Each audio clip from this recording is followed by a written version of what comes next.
fara uti nemandate yatakapiwa iyoyo kana neniwo ndakanzi nditsvage Mwari ndiri kwandiri, whether ndiri muSouth Africa, ndiri muZimbabwe or any other country that I'm going to go to.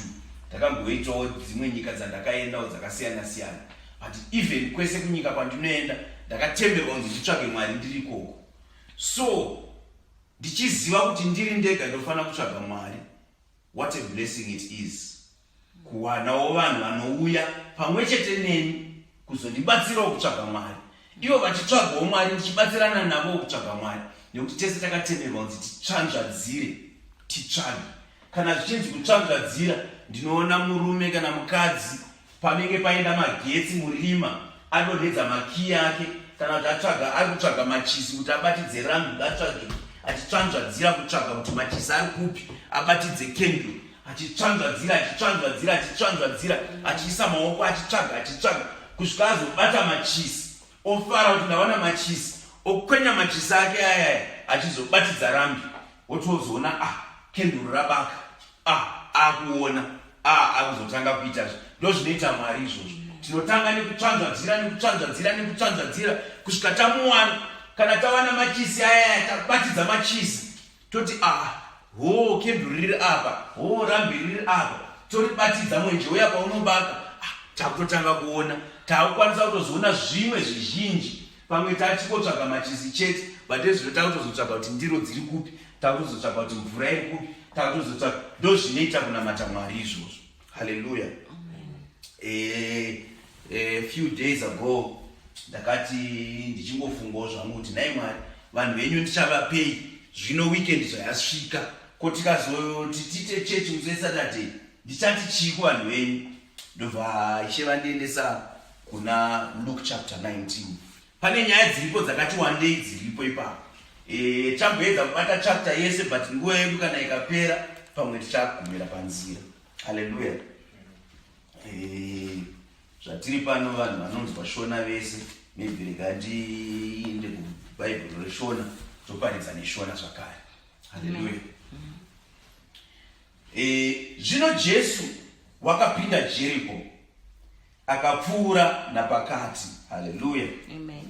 Zvino murume waivapo ainzi Zakeo, iye wakanga ari mukuru wavateresi uye waiva mupfumi.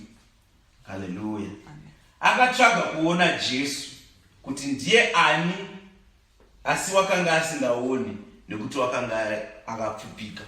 I would like to praise the Lord because tikutanga kuverenga already ndikutoona kuti zvandandichitaura zviya zvinoenderana neshoko randakapiwa naMwari. Hallelujah. Because by first verse apa patikutonzwa kuti Zakeo akada kutsvaga Jesu. Hallelujah. Apa tikutaura nekutsvaga Jesu, ndototenda Mwari, utoona kuti mweya waMwari kufamba nesu ende tikutaura nezvinhu zvemugwara. Hallelujah. Amen. Murume uyu akabatwa nemwoyo wekutsvanzvadzira nekutsvaga. It doesn't matter who you are. It doesn't matter where you are. It doesn't matter what situation you are in. But the mandate is to utsvage Mwari. Utsvanzvadzire, utsvage Mwari. Hallelujah. Amen. This man fulfilled his mandate yekutsvanzvadzira nekutsvaga Mwari. Izvozvo mweya waMwari kutotaura kuti hakuna munhu wandinokanganisa anenge ada hake kutsvanzvadzira nekunditsvaga. God will fulfill his mandate. God will be faithful to you. Hallelujah. Amen. 1 John chapter 1 verse 9, note, if we confess our sins, he is faithful and just to forgive us our sins and to cleanse us from all unrighteousness. Hallelujah. Saka nyaya iripo pakutsvaga Mwari apa, tikatsvaga Mwari chete ivo vakatendeka. Hallelujah. Just like if we confess our sins to him, he is faithful and just to forgive us and to cleanse us from all unrighteousness. Because vamwe vari kunamatira forgiveness chete, but havasati vatsveniswa. Remind him of his word, I confessed all my sins to you. Hallelujah. I confessed all my sins to you. And your word says you are faithful and you are just. You are not a liar. Not only will you forgive my sins, but you will cleanse me from all unrighteousness. Saka vaya vari kutsvaga kutsveniswa vaya. Here's a verse yekubatirira pairi. Hallelujah. Mutsveniswa nekuda kwe1 John chapter 1 verse 9. So toenda ipapo pa verse 4. Ipapo akamhanyira mberi akakwira mumuonde kuti amuone nekuti wakanga apfuura napo. Hallelujah. Zakeo akunzi anga ari munhu mupfupi uyu. Zvichida Zakeo munhu wekuti pane vanhu dai akauya pacrowd Jesu anga asingamuoni. Hallelujah. Kuna vamwe vanhu vekuti havaoneki. You disappear in a crowd. Vanhu kana vari pamwe chete so unongoita kunge uri insignificant. Hallelujah. Asi Jesu anokuda wakadaro. Vamwe vanhu vachikutarisira pasi, vamwe vanhu vachikuona kunge usina, pamwe unoti vanhu vachitaura iwe woti utaurewo hapana anokuteerera. Pamwe ungoti rega ndikereke kajoke hapana anoseka joke yako. Kana kuti vanhu vachitaura maideas iwe wotaura idea yako hapana anoitora kunge iri serious. But Jesu not only knows about you, he cares about you. Hallelujah. Ende kutsvanzvadzira nekutsvaga Mwari kwako, Mwari vanokuona. Hallelujah. Nekuti vakaisa munhu wese munzvimbo dzakasiyana siyana, munyika dzakasiyana siyana. Uri kuMozambique, uri kuMalawi, uri kuZimbabwe, uri kuZambia, uchitsvanzvadzira Mwari vanoziva kuti uyo ari kunditsvaga ende unomuwana. Hallelujah.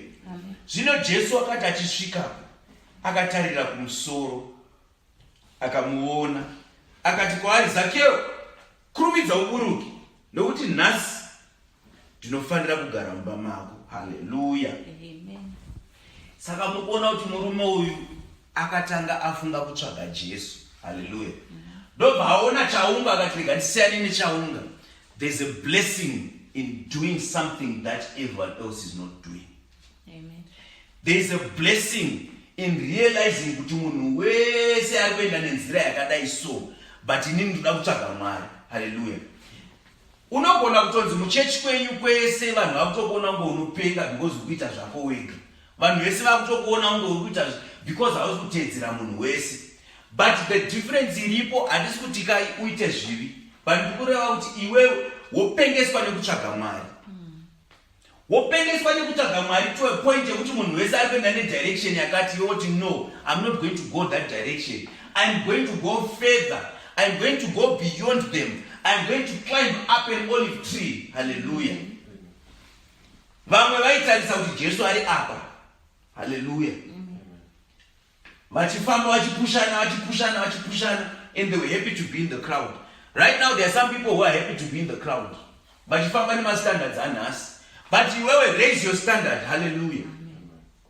And know kuti no zvinhu hazisi kuramba zvakadai so. Zvichachinja zvichakwira zvigodai. Rega ndiende kumberi ndigonokwira muti. Hallelujah. Because ukakwira muti zvichazosvika neipapo chete. Hallelujah. Ndono kana paina anonzwisa zvandikuedza kutsanangura. Zvichida pamwe muchechi menyu munongonamata ka1 kana ka2. Pamwe munongoita ka 5 minute prayer, pamwe munonamatirwa nemufundisi. But you will to know, I'm going to go ahead of everyone. I'm going to start praying. And yeta minamato yangu, yandideta shodo, rese lichinamata. Hallelujah. Vamwe machechi ari kuita ma 10 days right now. Vamwe anomirira fasting ye 10 days ye church. But umwe anoziva kuti no, church iri kuti 10 days. But I'm going to go ahead of everyone else. Hallelujah. Ndichaita even fasting dzangu ndega. Unomirirei kuzoudzwa nemufundisi kuti it's time to fast. Unokwanisa kuita fasting yako yewega isiri mandated by the church, isiri mandated by mufundisi. Because uri Zakeo kaiwo.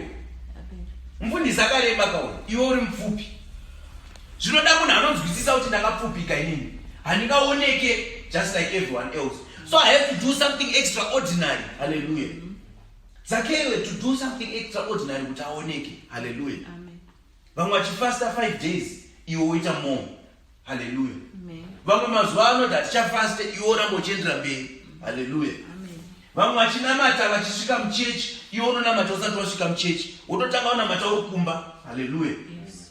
Paunopinda muchechi is just a continuation of munamata wagara wanga uri. Hallelujah. Amen. Vamwe Monday to Friday vasinganamati, iwe unamata ndokukwira muti wacho ikoko. Hallelujah. Amen.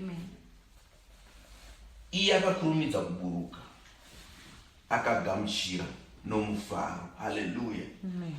Some of you will encounter Jesus Christ. When you encounter Jesus Christ, kurumidza kubvuma zvaanenge ataura, ugamuchire nemufaro. Hallelujah. Ugamuchire nemufaro. Zakeo akabva aziva kuti zvangu zvaita. Some of you will have a situation yekuti mweya mutsvene chaiwo unokubata pamwe uri mumba mako semuchechi. Amen.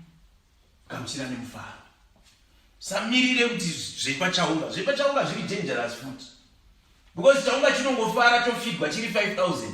bogoti takaitirwa miracle tikadya chingwa tikadya hove tiri 5,000 men. Vakadzi hatitomboziva kuti vangani takawanda nevana takagoverenga vana takangoverenga 5,000 varume but takadya tese tikaguta ende taguta kudaro madisciples vakaita 12 baskets dzakazara vakadyawo futi ivo madisciples chikafu chakawanda but musi unozoenda Jesu unonzwa kwasara 120 vanhu saka 5,000 ava vakaenda kupi? Haleluya. Musi wePentecost vakazodona Holy Spirit handi vanhu vaikwana mu1 room ku 5,000 vakaendepi? Zvinhu zvechaunga zviri dangerous. Musangodzirirwa nechaunga. Dzidza kuita munhu anonamata Mwari ari ega, agoita ruponiso rwake ari ega, agoita standard yake ega yokuti vamwe nyange vachidetseredza standard iye anoramba akasimudza standard yake. Haleluya. Amen. Vose vakazviona vakagunun'una vachiti kwapinda kunogara nemurume uri mutadzi. Haleluya. Amen. Zvichaitika kuti mumwe wenyu chaunga chichaona manje Jesu akubata mabasa ake pauri. Haleluya. Amen. Mweya mutsvene wakubata mabasa pauri because iwe wakwira muti kai. Havana kukwira muti vanhu. Haleluya. Havana kukwira muti. Nyangwe vanga vairi vakaita sei, nyangwe vanga ine mastandards avo, nyangwe vanga ine zvigaro zvavo, pamwe vane maposition muchechi, pamwe vane makore muchechi, pamwe vane chii chavanga vachiita, pamwe vane kufanira kwavo, but havana kukwira muti ka. Iwe wakwira muti, you will reap the rewards of kukwira muti. You will reap the fruits of kukwira muti. Asi ava vanhu ava vazvione kuti wakwira muti manje. Ivo chavanongoona chete kuziva kuti wangori munhu akaita sei. Haleluya. Amen. Vanorangarira mumadoro kwaimboita, kuputa mbanje kwaimboita, kuputa fodya kwaimboita, upombwe waimboita. Haleluya. Kana ufeve waimboita. Ndozvo vanorangarira izvozvo. Kana waimbonyeba, kana waimborova vanhu, kana waimboita mheno zvakasiyana siyana. Whatever it is you were known for. Hallelujah. And they will try to stick that label onto you. Hallelujah. Amen. So ivo manje havachaone kuti Jesu haana kuona tax collector. Hallelujah. Amen. Jesu haana kuona rich man. Hallelujah. Amen. Jesu haana kuona munhu mupfupi. Jesu akaona munhu akakwira muti. Hallelujah. Amen. Jesu akaona munhu akakwira muti akati chii chakonzera kuti munhu akwire muti, akaona kuti ishungu dzekunditsvaga. Hallelujah. That is what touched him. Zvimwe zvese hazvina basa izvo. Chinobata Jesu ishungu dzako dzekumutsvaga. Kutsvanzvadzira uchimutsvaga. Zvatambotaura zviya kuti tsvanzvadzira umutsvagi nemwoyo wako wese. Svika pakuchema nekutsvaga Mwari. Kuita mwoyo unorwadza nekutsvaga Mwari. That is what he rewards. Hallelujah. Because of that akati ndikuuya mumba mavo. Vamwe pamwe vaimbofamba vakabata bhachi raJesu vachiti isusu tisu vacho, vamwe vachifamba vari padhuze naye vachiti tisu vacho, but handinambonzwa vachinzi ndikuuya mumba kwako. Hallelujah. Amen. Bartholomew ndikuuya mumba kwako, handinambonzwa pachinzi vako. John ndikuuya mumba kwako, handinambonzwa pachinzi vako. Matthew, but uyuyu anzi ndikuuya mumba kwako. Hallelujah. Amen. Saka kana ukatsvanzvadzira ukamutsvaga achapedzisira kuti ndiri kuuya mumba mako. Takambotaura a few weeks ago kuti mumba mako mumwoyo. Haleluya. Kana Ishe vachitaura nezvemba vari kutaura muviri uyu. Haleluya.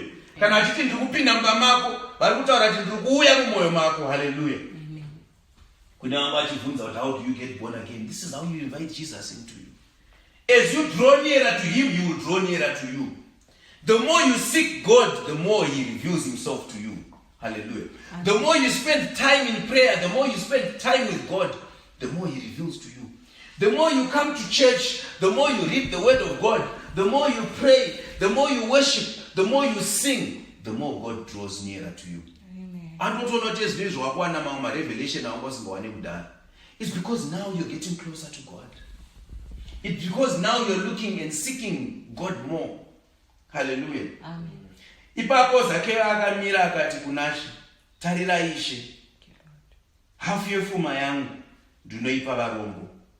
Uye kana ndotorera mumwe, kana ndakatorera mumwe chinhu chake nokunyengera, ndichamudzorera zvava zvina. Hallelujah. Amen. Right. Panapa ndo panotanga chinamato manje, kunamata chaiko. The first thing is when you encounter Jesus Christ, you are made aware of your iniquity. You are made aware of kusakwana kwako.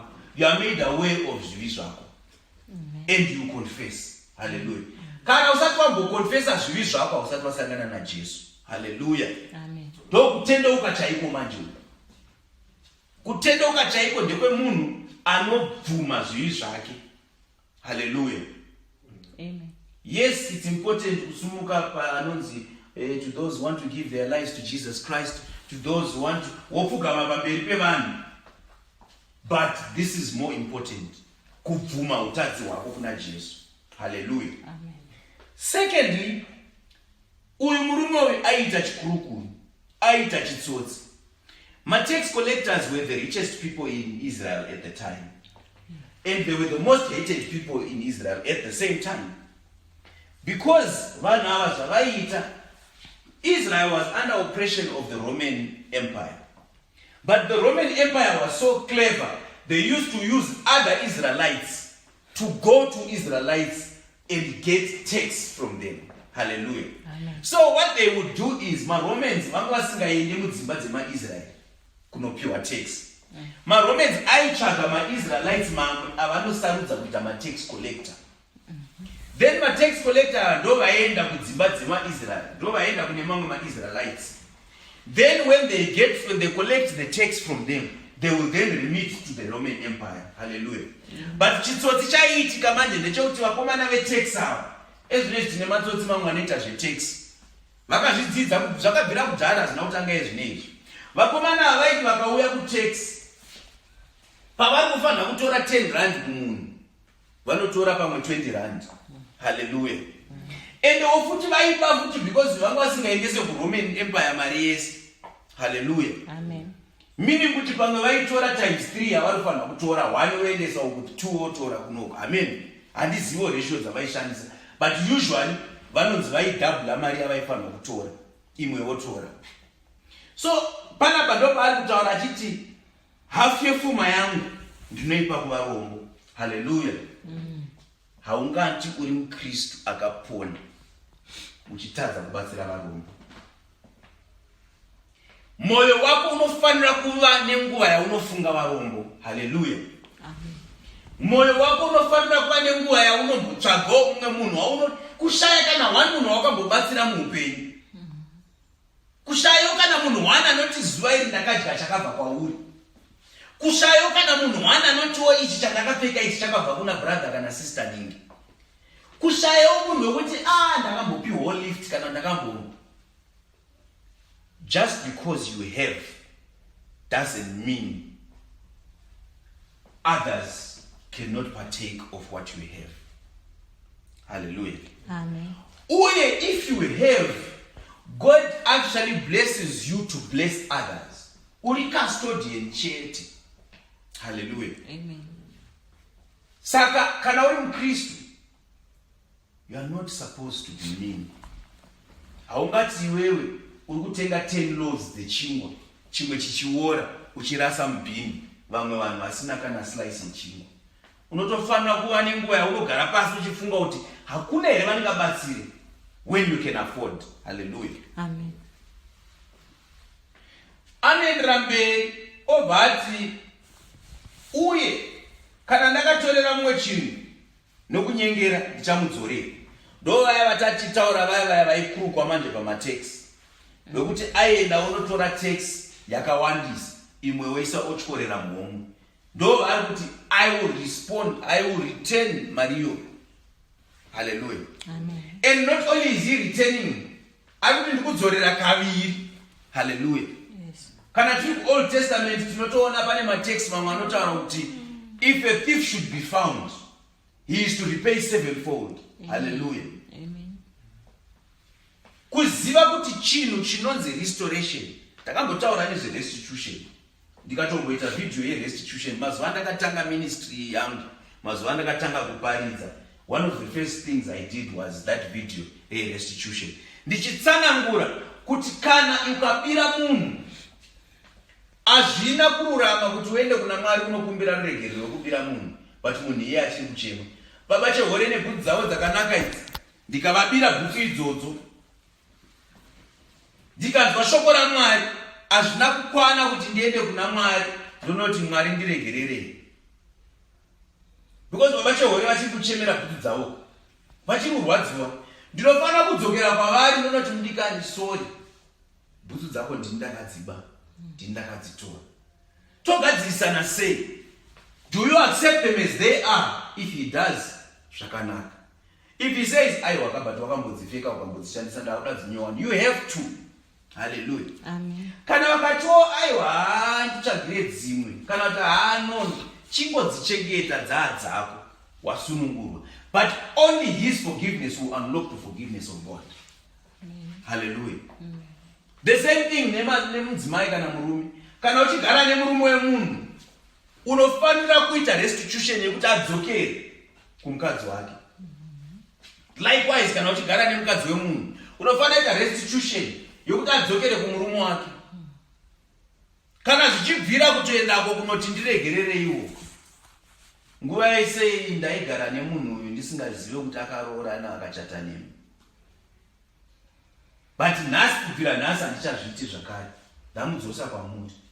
Iwe uchitsvaga wako wega. Hallelujah. Amen. Kana uinewo wako wakasiyana naye unofanira kudzokera kwaari futi. Ndozvinotaura shoko raMwari. Hallelujah. Jesu akati kwaari, nhasi ruponeso rwasvika paimba ino, nekuti naiyewo mwanakomana waAbhurahama. Hallelujah. Amen. Nokuti mwanakomana womunhu vakauya kuzotsvaga nekuponesa chakarasika. Hallelujah. Jesu akudeclare kuti muri kuona zvaakuita murume uyu, ruponeso rwasvika pamba ino. Akutoona manje kuti ruponeso rwasvika because honai kushanda kwaakuita murume uyu. Akutanga kutaura zvekubatsira varombo, akutanga kutaura zvekudzorera zvaakaba. Hallelujah. Akutanga kubvuma uipi hwake. Ezvezvi tine vamwe vanhu vekuti vanongoenda kuchechi but havabvume uipi hwavo, vanongoedza kuuhwandisa. Vanhu vachienda kun'anga vachibvunza masvikiro, vachiita mushonga, vachiita zvekudii, but havadi kubvuma. Ukangozvitaura watomutsana nawo, makutorwisana. Asi Zakeo haana kudaro. Zakeo akabvuma akati, nguva yese ndandiri kurarama upenyu hwakaipa, ndandiri mutadzi. Hallelujah. Amen. Vasangana naJesu chaivo vanobvuma utadzi hwavo. Hallelujah. Amen. Kona munhu asingabvume utadzi hwake haasati asangana naJesu.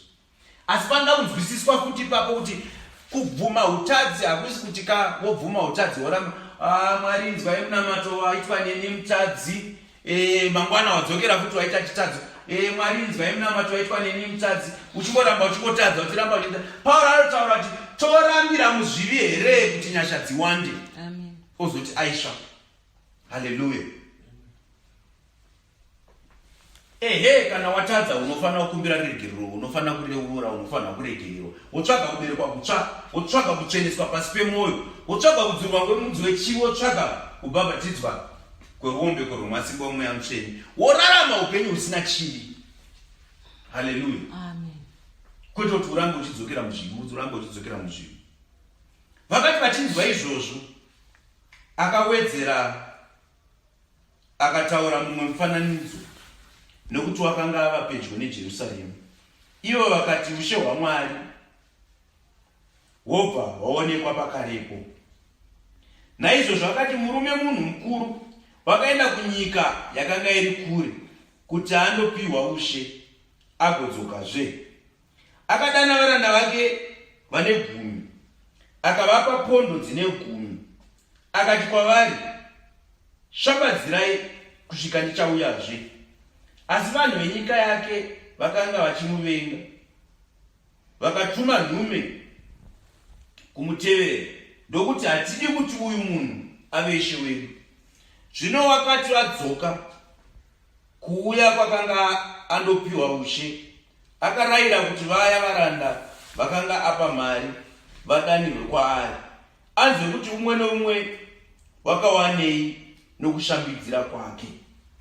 Wokutanga akasvika akati, Ishe, pondo yenyu yakawanikwa dzimwe pondo dzine 10zve. Hallelujah. Amen. Akati kwaari, zvakanaka muranda wakanaka, zvawakanga wakatendeka pazviduku duku ubate maguta ane 10. Hallelujah. Amen. Wechipiri akasvika akati, Ishe, pondo yenyu yakawedzera zvepondo 5. Akati kwaari, newe ubate maguta 5. Zvino mumwe akasvika akati, Ishe, tarirai pondo yenyu iyi yandakanga ndakachengeta mumucheka, nekuti ndakanga ndichikutyai. Zvamuri munhu une hasha, munotora zvamakaisapo, munocheka zvamusina kukusha. Haleluya. Akati kwaari, ndichakutonga nemashoko ako amene, iwe muranda wakaipa. Wakanga uchiziva kuti ndiri munhu ane hasha, ndichitora zvandisakaisa, ndichicheka zvandisina kukusha. Zvino wakaregereiko kuisa mari yangu mubhangi, ndikazoitora pakudzoka kwangu yawanda? Ipapo akati kuvakanga vamirepo, mutorerei pondo iyi, muipe une pondo 10. Vakati kwaari, Ishe, watova nepondo dzine 10. Haleluya. Ndinoti kwamuri, mumwe neumwe ane 5 achapiwa, asi usina uchatorerwa nezvaainazvo. Haleluya. Amen. So apa Jesu anga kuedza kutsanangura manje nezveumambo hwekudenga. Haleluya. Jesu ndiye Ishe uyu akati ndakumboenda ndichadzoka, because akaenda akakunopiwa ushe hwake kudenga. Achazodzoka ane ushe hwake nekubwinya. Asi achienda akatisiyira zvaakatisiyira. Haleluya. Pondo, but pondo dzakatipa idzi dzakasiyana. Haleluya. Vamwe takadanirwa kudedza vanhu kuvaudza mukereke. Haleluya. Amen. Kana ndichiti kuunza mukereke, handisi kutaurisa makereke munoona, ndikuvaudza in the body of Christ. Haleluya. Amen. Vamwe takapiwa matarenda ekushandisa, vamwe takanzi tiimbe, tiridze ma-instruments, vamwe vakanzi vaparidze, vamwe vakanzi zvakasiyana siyana. Nesuwo tinoparidzana nhasi uno. Chimwe chinhu kunzwisisa kuti kana wakapiwa magifts naMwari, hausi chinhu until washandisa magifts awakapiwa naMwari. Haleluya.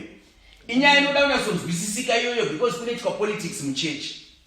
Vanhu vanoita politics muchechi vachirwirana zvigaro havanzwisise nyaya iyi. It's a very sensitive issue, and I hope mweya waMwari uchandibatsira kuitsanangura. Kune kukarira chigaro muchechi, kune kukarira kupinda muministry. Those are 2 different things. Munhu akapiwa chipo chekuti ashande muministry, achatongerwa chipo ichocho chakapiwa naJesu. Haleluya. For each gift you were given, Jesu achabvunza kuti pondo yako wakaitei nayo. Haleluya. So kune danger kupiwa pondo weigarira pasi pejira. Haleluya. Amen. Kune problem yekuti ukapiwa chipo woregera kuchishandisa. Amen. But at the same time, kune vanhu vanokarira zvigaro, vanoita zvepolitics, vanotanga kurwisana nevamwe muchechi nekuda kusimudziro. Haleluya. Nekuti vanoda kugara kumberi kumabhenji, kana kuti vanoda kunzi pano mumativi vamwe voenzwa kwavo vega, vopiwa makeke evafundisi.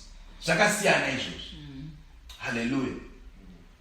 So functioning of your gift nezvauchaita uchiunza vanhu mukingdom of God is what will bring your reward.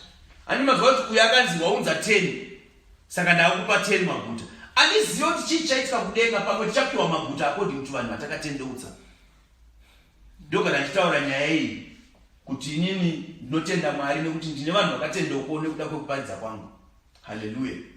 And ndinotarisawo kuriwadwa nekuda kwaizvozvo. Hallelujah. Just like the gifts you were given, some were given the gifts of music, some were given the gifts of writing, some were given the gifts of advising people. Use your gift. Hallelujah. Amen. Where you see fit, use your gift. Because it is in using your gift that you unlock the blessing of God upon your life. And it is because of the gift that you are using, which He has given you, that you will reap the rewards. The same rewards that He will then reward you for. Hallelujah. Amen. Todaunamatira kuti Mwari vatirangaridze magift edu. Umwe neumwe azive magift ake. Mwari ngaine 1 gift, mumwe ane more than 1 gift. But dai Mwari vatizarurira magift edu, taziva kuti magift edu ndei. Uye tizive futi nzira yekuashandisa. Une nhamo uya anoti aona uine gift that you are supposed to use in the kingdom of God. Okudzvinyirira okuvharira mukana kuti ushandise magift ako. Because munhu uyu ada kusvika pajudgment yekuti uzoraswa unzi sei usina kushandisa pondo yandakakupa. Une nhamo uye mutungamiri unodzivisa mwana kushandisa gift yake. Hallelujah. Amen. Dai Mwari vatiropafadza taita moyo wekunature magifts evanhu. I would like in my ministry to be the kind of person anokwanisa kuti umwe nomwe ane gift yake ndiwane nzira yekumubatsira, not only to cultivate a nature but kuti akwanise kuziva gift yake nekushandisa gift yake. Hallelujah. Amen. Because mamba achauya achiti ndakakupa gift iwewe, saka kana ndakakupa gift sei usina kuishandisa? Tichaita vamwe vanhu vane magift ekuparidza hatifaniri kuvatsivirira kuti vatadze kuparidza. Hallelujah. Kana vanhu vakapiwa gift yekuparidza vanofanira kushandisa gift rako iroro. Nekuti Jesu achauya kuzovabvunza kuti sei, uzoti brother Raymond havana kumbondipa mukana, vaiti ndikada kuparidza vobva vandidzvinyirira vobva vandipanisha. Hazvifaniri kuitika izvozvo in the kingdom of God. We will have to find a way to accommodate everyone's gift. Hallelujah. Amen. Because God is not a God of confusion, and when He gives this gift, He knows what He is doing. Hallelujah. Mwari vanototaura kuti kucheka kukuru vacheki vashoma. Hallelujah. Gohwe kuru munda wakakura sei. Hallelujah. Amen. Not everyone will keep going to Calfontaine. Not everyone will keep going to Borders. Not everyone will keep going to Cowswood. Titogona kuita vanhu vakawanda vanoparidza topedza tatone 10-20 different places kuri kuparidzwa nevanhu vakasiyana siyana. Nekuti there are so many people vasati vanzwa shoko raMwari. Hallelujah. Amen. Pachaitawo dzimwe nguva dzekuti rimwe zuva ndiparidze mumwe munhu achasumuka achiparidza. The same thing with playing of instruments, the same thing with singing, the same thing with ministering and every other thing that you would. Hallelujah. Umwe anenge akapiwa gift yekufinance the kingdom of God. Hallelujah. Pamwe haana chimwe chinhu but ipapa ndo paane blessing ipapa. Anofanira kutenderwa kuti aite izvozvo. Ina handina simba rekurambidza munhu kana Mwari amuvhurira kuti iwewe this is what you are going to do. Hallelujah. Because Jesu achauya uzobvunza kuti kopondo yangu yandakakupa. Hallelujah. Amen. So ngative nemoyo wekuvhurira moyo yedu kutendera vanhu kuti vashandise magifts avo. Amen. But let's also find a way of doing it orderly. Hallelujah. Because I'm not confusion mubody yaMwari. Hallelujah. Uyu blessed uyu akati apiwa gift ndobva ati he wants to reap where he did not sow. Wada kuti wekesa. Takambosanganawo nawo vanhu vanotaura kuti iye Mwari wacho ndakambomutuma here kuti andisike. Hallelujah. Varipo vanhu vanotaura kudaro. Nezuro ndakasangana nemumwe mukadzi ndibva ndatanga muparidzira mukadzi iye akataura akati no, you know what, when the time is right he will tell me. Ndikati I am a man of God, I'm telling you right now, the fact that I'm speaking to you about the word of God means the time is right, and it means God has remembered you and He has sent someone to tell you this. No, He will tell me when the time is right. Ndikati ndageza maoko angu, but nini basa rangu ndaita sei? Ndarita. Hallelujah. Amen. Because dzimwe nguva uchatumirwa vanhu vari kubva kuna Mwari, vari kutaura nemweya waMwari kuti tendoka pane chakati nechakati nechakati, iwe woregera kutendoka, wadzokera kuita murume wepondo uyako wokuragera kushandisa pondo. Hallelujah. Amen. Ende zvinonzi iye uyu vane zvishoma ivavo vasina kushandisa matarenda avo vachatorerwa kopiwa kune avo vakashandisa. Hallelujah. Amen. Zvinoita kunge zviri unfair, but God is just. Hallelujah. Amen. So understand your gifts, know your gifts. Hallelujah. And use it, because that is your purpose. Otherwise, kana usingashandise gift yako, you have no use here on earth. Urikuraramire. God created you for a purpose, and you should serve that purpose. If you don't serve that purpose, then you shouldn't be alive. Then you shouldn't be on this planet.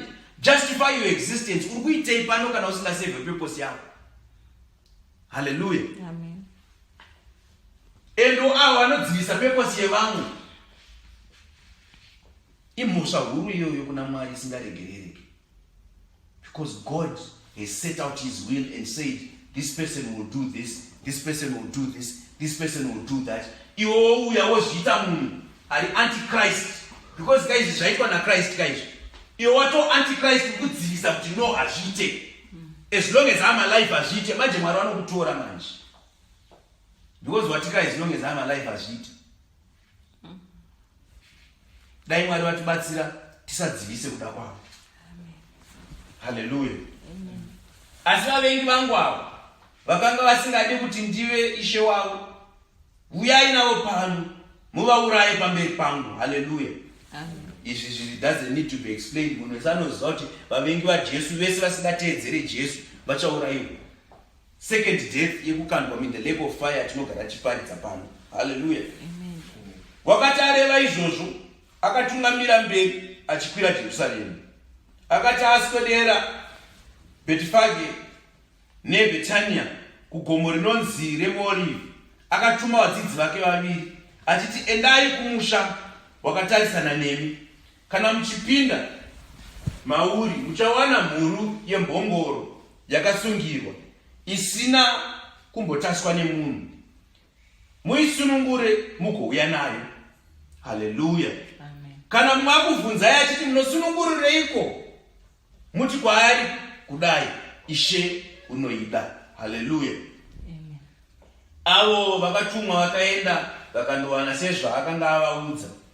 Zvino vakati vachisunungura mhuru, vene vayo vakati kwaari, munosunungurireiko mhuru? Akati, Ishe vanoida. Hallelujah. Apa panoda kuti munzwisise kuti Ishe Jesu Kristu ndimambo wezvinhu zvose. Kana Ishe Jesu Kristu aita set out to do something, no one can stop him. No one can stop the plan of God in your life. No one can stop the plan of God in your life. If Jesus Christ has an intention and a will for your life, no one can block it. Hallelujah. Kune umwe munhu akasungirirwa pamuti izvozvo. Akasungirirwa neupombwe, akasungirirwa neuroyi, akasungirirwa nekunyima, akasungirirwa neutsvina, akasungirirwa nekuvenga, akasungirirwa neutera, akasungirirwa nechirwere, akasungirirwa nezvakasiyana siyana. Asi Jesu anoti nhasi sunungurai. Hallelujah. Ende kusunungura, mweya yakaipa ikada kuvhunza kana ana akada kuvhunza, tinongoti Ishe vanomuda. Hallelujah. Ishe vanomuda. Muridzi wembongoro yaangakwanisa kuita nharo, nekuti iye akasika zvose akanzi ndiye anoda mbongoro iyi. Hallelujah. There is no one who can stand in the way of God's will upon your life. Kana Ishe vakusarudza, hapachisina anokwanisa kutaura anything. Nekuti one word is enough to silence everything. Ishe vanomuda. Nhasi kunamata kuti inini Ishe vanondida. Hallelujah. Nekuti ndataura kuti Ishe vanokuda. Hakuchisina anofanira kubvunza mubvunzo. No matter what claim they might have on you. Uyu munhu pamwe akatenga mbongoro iyi, pamwe akabhadhara madzimari anotyisa, pamwe yakaberekwa nembongoro yake yagara iri yake. Hallelujah. Zvichida pane mweya iri kutonga pauri yekuti pamwe wakaberekwa nevamwe vanhu vakazvipira kumweya iyoyo, saka by virtue of being born in that crow, saka you belong to. Asi Jesu anokuda, nekuti Jesu ati vanokuda nhasi zvatokimuka zvese. Hallelujah. No one could stand in the way the same way. Kana Jesu ati vanokuda, hakuchisina hope dzinokutadzisa kunzwa shoko raMwari. Hallelujah. Hakuchisina anything chinokutadzisa kuteera Mwari, nekuti Jesu anokuda. Hallelujah. Zvino achifamba akawarirwa nguo dzawo munzira, akatoswedera pamaburiso wegomo reMorivi. Vadzidzi vake vazhinji vose vakatanga kufara nokurumbidza Mwari nezwi guru pamusoro pamabasa ose esimba avakanga vaona, vachiti, mambo ngaakudzwe, iye unouya muzita raShe, rugare ngaruve kudenga nokubwinya kumusoro. Vamwe vaFarisi pakati pavazhinji vakati kwaari, mudzidzisi, rayirai vadzidzi venyu. Akapindura akati, ndinokuudzai, kana ava vakanyarara mabwe angadanidzira. Hallelujah. Zvino kana wasunungurwa naJesu, you start living a different life. Doors start opening. Right now I can tell you doors will start opening. Amen. Hallelujah. Nekuti wataswa naJesu ka. Mbongoro yaifamba mumadhaka, but from that moment yakataswa naJesu, hanzi vanhu vakabvisa kana ari mazambia aiwaridzwa pasi, kana dziri nguo dzaiwaridzwa pasi. Hallelujah. Some of you will reap benefits of kutaswa naJesu. Vanhu vachatanga kuwaridzirai mabhachi avo pasi kuti mutsike. Hallelujah. Not because of you, but because of he who is riding you. Hallelujah. And pachada kurumbidza Mwari ipapo nesimba raitwa naMwariyo rekuti vamwe vakada kuti nyararai vafarisa nemapozisheni avo nezvii zvavo vachaudzwa naJesu kuti ivava vakanyarara ivava matombo chaivo anogona kusimudza zwi agopembera. Hallelujah. Zvino akati aswedera padyo akaona guta akachema pamusoro paro achiti, dai waiziva iwe zuva rino zvinhu zvingakupa rugare, asi zvino zvakavanzirwa meso ako, nekuti uchasvikirwa namazuva auchavakirwa nawo. Hallelujah. Wauchavakirwa muchinjiziri navavengi vako, vachakukomba ndokukumanikidza pamativi ose. Hallelujah. Vachakuparadzira pasi iwe nevana vako. Mukati mako havangarege mukati mako ibwe rimwe pamusoro perimwe, nekuti hauna kuziva nguva yokushanyirwa kwako. Hallelujah. Ndikunzwa mweya waMwari uchitaura kuti panapa chapter yaenda kupai ine mharidzo kana 7 dzakasiyana, dzekuti pamwe masvono achatevera tichatotanga kudzisplita tigonyazopinda mumharidzo idzodzidzi. Hallelujah. Tigopinda mumharidzo idzi each one tichinyazotsanangura kuti she vari kurevei pamusoro pemharidzo idzi. Hallelujah. Hanzi akachema achitarisa Jerusalemu akati, dai waiziva zvako zviri kuuya kumberi. Kune umwe munhu ari kufamba izvinezvi achibhamba confidently, asi she vari kutarisa kwaari vachichema musodzi kuti dai waiziva zvako zviri kuuya kumberi. Dai waiziva what is about to happen to you. Hallelujah. Vakatochema Ishe Jesu Kristu vachiona future. Umwe munhu she vari kuchema vachiona future yake right now, kuti dai waiziva zvichaitika kubvira mangwana. Hallelujah. Unozviziva here kuti nekubwinya kwako nekushamisira kwako vanhu vachiti wakaoma, vanhu vachiti iwe unoshamisa, vanhu vachiti tinofamba kilometers and kilometers kuya kuzokuona, unozviziva here kuti hakuna kana chidhina chimwe chete chichasara chiri pamusoro pechimwe? Unoziva here kuti uchakomberedzwa nevavengi vako? Unoziva here kuti uchawisirwa pasi iwe? Hey. Hallelujah. Zvino akapinda mutemberi akatanga kuburitsira kunze vakanga vachitengesa munhu, achiti kwavari, kwakanyorwa kunzi imba yangu ichava imba yekunyengeterera, asi imi makuita bako remakororo. Waidzidzisa zuva rimwe nerimwe mutemberi, asi vaprista vakuru navanyori vakuru vakanga vachitsvaka kumuuraya. Hallelujah. Asi vakanga vasingawani zvavangaite, nokuti vanhu vose vakamunamatira vachimunzwa. Hallelujah. Zvino izvi kana nesiwo tikuparidza shoko raMwari sezvariri, vanozviita vakuru veshoko raMwari vanogona kutsama nesu, nekuti ivo havachafambe muchokwadi cheshoko raMwari. Saka vanotorwadziwa nazvo, votsvaka kuda kutiuraya, votsvaka kuda kuchiita character assassination, votsvaka kuda kuvhara zvatinenge tichiita. Ndozvaingoitwawo Jesu, hazvitishamise nekuti isusu wacho watinoparidza ndozvaiitwawo. Vakatsvaga kuda kumuuraya, but panozoita vanhu vanoti aiwa, but munhu anoda kuuraya uyu zvaari kuparidza nezvechokwadi uyu. Hallelujah. But Mangozho muri kutaura uyu kauyu, kana tichimunzwa achiparidza, tinonzwa achiparidza shoko raMwari wani, tinonzwa revelation yemweya waMwari wani. Ko munoda kumudarireiko? Munomuvengerei? Hallelujah. Dautenda Mwari nemashoko iwayo. Nguva yedu yapera, tasvika pakupedza kwemharidzo yedu.